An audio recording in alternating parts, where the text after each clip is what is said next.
Salam alaikum wa rahmatullahi wa barakatuh.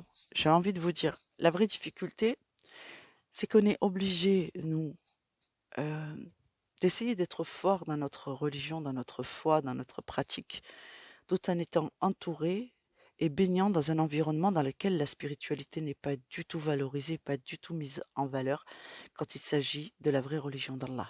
Par contre, toutes les autres formes de spiritualité quelconques sont mises à l'honneur et préférées. Donc nous, on baigne dans un environnement qui nous rend difficile en fait notre pratique et notre imprégnation. Comment voulez-vous qu'on soit fort dans ces conditions? C'est comme ça. Donc en fait, les gens qui vont souvent au Hajj et qui baignent dans une ambiance propice à la prière, au calme, à la tranquillité, à la lecture du Coran, à la bonne parole, à faire des œuvres qui plaisent à Allah et qui sont dans cette ambiance quotidienne, croyez-moi, ils se sentent plus forts dans leur piété. Ils sont plus difficiles à dérouter, à déstabiliser. Donc, c'est bien ce que nous sommes censés obtenir et c'est dans cette direction que nous sommes censés aller. Vous êtes la moyenne des gens que vous fréquentez. Vous êtes la moyenne de l'environnement dans lequel vous êtes. Donc, si vous avez envie de changer votre vie, il va falloir commencer à regarder dans d'autres directions des gens qui vous ressemblent et de vivre comme eux. C'est-à-dire, si vous voulez être musulman, il faut vivre comme un musulman.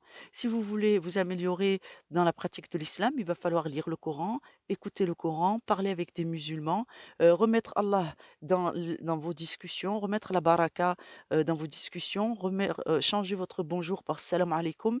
Et c'est comme ça que vous allez devenir des musulmans forts. C'est comme ça que vous allez vous sentir à l'aise dans votre pratique et dans votre piété.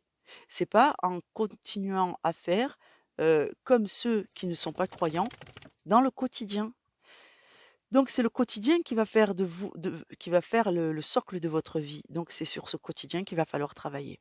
Je vous donne comme exemple les musulmans qui sont noyés dans le monde occidental et des musulmans qui ont créé, bien qu'ils vivent dans le monde occidental, un noyau dur dans leur fréquentation, dans leur relation aux autres, à la mosquée, à la communauté, qui fait qu'ils ont toujours le sentiment d'être forts en tant que musulmans.